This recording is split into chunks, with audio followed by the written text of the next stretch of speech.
காஞ்சிபுரம் திருக்காலிமேடு பழைய சங்கம் தியேட்டர் எதிரே உள்ள ஸ்ரீ நாககன்னியம்மன் கோயில் ஆடித்திருவிழா ஆகஸ்ட் 4 செவ்வாய்க்கிழமை காலை முதல் இரவு வரை வெகு விமர்சையாக நடைபெற்றது.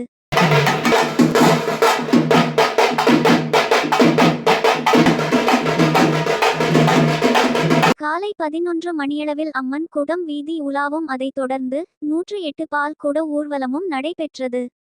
இதில் பெண்கள் விரதமிருந்து தங்கள் தலையில் பால் குடங்களை சுமந்தவாறு ஊர்வலமாக வந்து கோயில் கருவறைக்கு சென்று தங்கள் கரங்களால் அம்மனுக்கு பாலபிஷேகம் செய்தனர். பகல் 12 மணியளவில் அம்மனுக்கு கூழ் படைக்கப்பட்டு பொது மக்களுக்கும் பக்தர்களுக்கும் கூழ் ஊற்றப்பட்டது.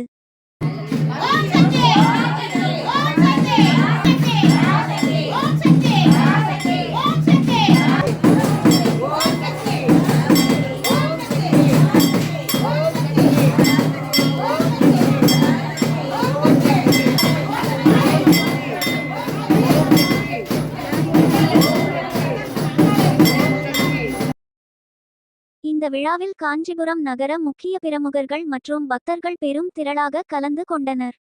இந்த ஆடி திருவிழாவில் அம்மன் அலங்கார ஏற்பாடு உபயத்தினை காஞ்சிபுரம் பத்மநாபா சில்க் சாரீஸ் உரிமையாளரும் கோயில் கௌரவ தலைவருமான ரோசன் செய்திருந்தார்.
பால் அபிஷேகத்தை தொடர்ந்து ஸ்ரீ நாககன்னியம்மனுக்கு தங்க கவசம் அணிவிக்கப்பட்டு சிறப்பு ஆராதனை நடைபெற்றது.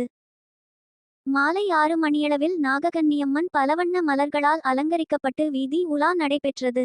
அதைத் தொடர்ந்து கும்பப்படையலும் நடைபெற்றது.